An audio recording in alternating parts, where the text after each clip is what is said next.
سب سے پہلے تو بتائیے گا، اس سے پہلے بھی آپ نے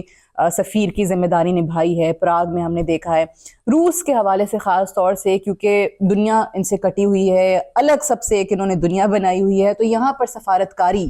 کتنا مختلف ہے؟ تھینک یو سعدیہ، آپ نے مجھے لیا اپنے پروگرام میں. جب سے میں آیا ہوں سپٹمبر میں لاسٹ ایئر، اس وقت سے لے کے اب تک میں نے یہ نوٹ کیا ہے کہ ہمارے تعلقات روس کے ساتھ بڑے پازیٹیو ٹریجیکٹری پہ چل رہے ہیں، اور ہم ان the foreign office of Pakistan ہم سمجھتے ہیں کہ روس ایک بہت اہم ملک ہے، سیکورٹی کونسل کا ممبر ہے، ایس سی او میں ان کا بڑا کردار ہے، اور ریجن میں خاص طور پہ افغانستان کے حوالے سے اس میں بھی ان کا بڑا اچھا پازیٹیو کردار رہا ہے، اور ہمارا بھی اس سلسلے میں بہت تعمیری کردار چل رہا ہے، اور ماسکو فارمیٹ میں ہم بہت اچھے ان کے ساتھ کوآپریٹ کر رہے ہیں. ٹھیک ہے، جب بھی رشیا کی بات ہم کرتے ہیں تو پاکستان میں لوگ جو ہیں وہ فوری طور پہ امریکہ اور رشیا دو ڈیفرنٹ بلاکس کا ذکر شروع کر دیتے ہیں کہ پاکستان یو ایس کے ساتھ جائے گا کہ یو ایس رشیا کے ساتھ جائے گا. یہاں پر جو بیلنس رکھنا ہے پاکستان نے، اور جو آپ بطور امبیسڈر رکھ رہے ہیں، وہ کتنا ضروری ہے پاکستان کے لیے کہ ہم کسی ایک بلاک کا حصہ نہیں بننا چاہتے ہیں، ہم تو ڈپلومیسی پہ یقین رکھتے ہیں، تمام ممالک کے ساتھ اچھے تعلقات. جی بالکل، آپ نے صحیح نشاندہی کی ہے، اور ہم بڑا کیلیبریٹڈ اپروچ سے ہم چل رہے ہیں، اور ہم کسی کو ناراض کیے بغیر ہم ان کے ساتھ بھی اچھے تعلقات کے خواہاں ہیں. اور اسی وجہ سے آپ نے دیکھا ہوگا کہ ہم انٹرنیشنل فورمز پہ کئی چیزوں پہ ہمارے اور ان کے جو ہے سٹانس وہ بڑے مماثلت رکھتے ہیں، تو اس پہ ہمارا بڑا اچھا کوآپریشن چل رہا ہے. اور روس میں بھی بہت ڈیزائر ہے کہ پاکستان کے ساتھ تعلقات بہتر کیے جائیں، اور ہم نے بھی کوئی 2 دہائیوں سے کوشش کی ہے کہ پاکستان کے تعلقات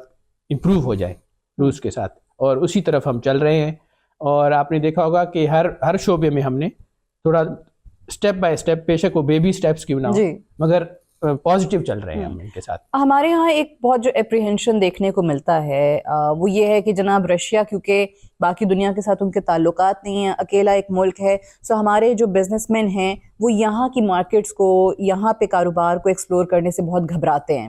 سو ان کو کس طریقے سے اس جانب آپ راغب کر سکتے ہیں، یا ان کے لیے یہاں پر کیا انسینٹیوز ہیں؟ کیونکہ زبان کا بھی مسئلہ آتا ہے، پھر وہ جو عالمی بینکنگ سسٹم ہے اس سے کٹ چکا ہے روس، سو وہاں کے لوگ یہاں کیسے اپنے لیے اپرچونیٹیز ایکسپلور کریں؟ یہ آپ نے صحیح کہا ہے جی،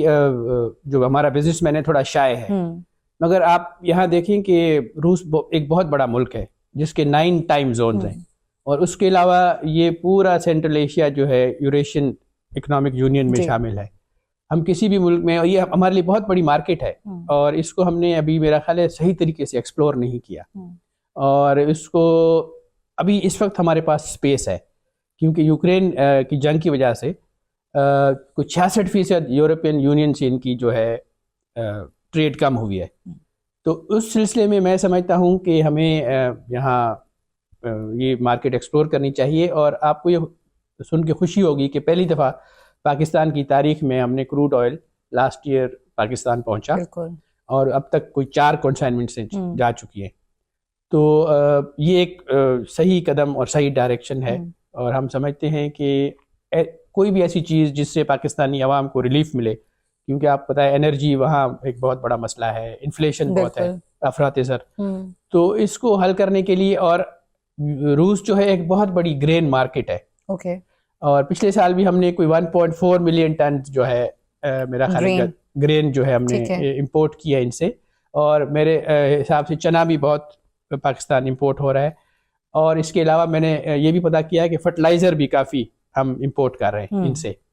تو یہ اگر ہو سکتے ہیں، اور دنیا کی تجارت جو یورپین یونین سے کم ہوئی، وہ چین نے اپنی اسپیس بنا لی ادھر. اب چین نے کوئی $240 بلین پہ پہنچ گئے. اسی طرح ہندوستان نے کروڈ آئل ان سے لیا ہے کوئی 6 بلین سے اوپر کا،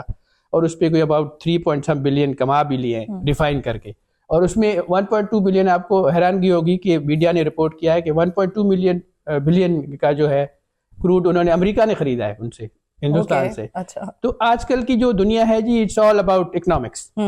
تو ہمیں بھی ایز پاکستانی ہمیں یہ سوچنا چاہیے کہ جہاں ہمارے ملک کے مفادات ہیں وہاں پہ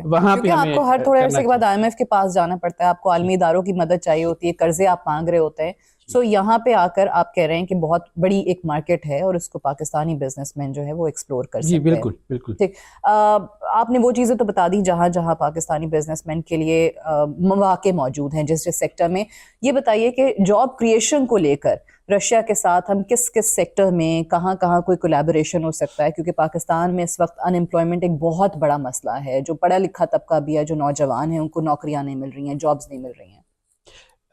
یہ جی ایک تو ظاہری بات ہے انفارمیشن ٹیکنالوجی میں کافی وہ بھی لینگویج بیریئر, اگر ہم لینگویج کے ہم کوشش کر رہے ہیں, اور اس کے علاوہ جو ہے ان کی ووکیشنل ٹریننگ بہت اچھی ہے, تو یہاں بھی ہم اپنے بچوں کو ٹرین کر سکتے ہیں تاکہ وہ ایک اچھا کنٹریبیوٹ کریں اپنی اکانومی کے لیے. تو اور سیکٹرز بھی ہیں, اسٹوڈنٹس پہ بھی ہمارا فوکس ہے کہ وہ آئیں اور یہاں تعلیم حاصل کریں, کیونکہ ان کا ایجوکیشن سسٹم کافی اچھا ہے.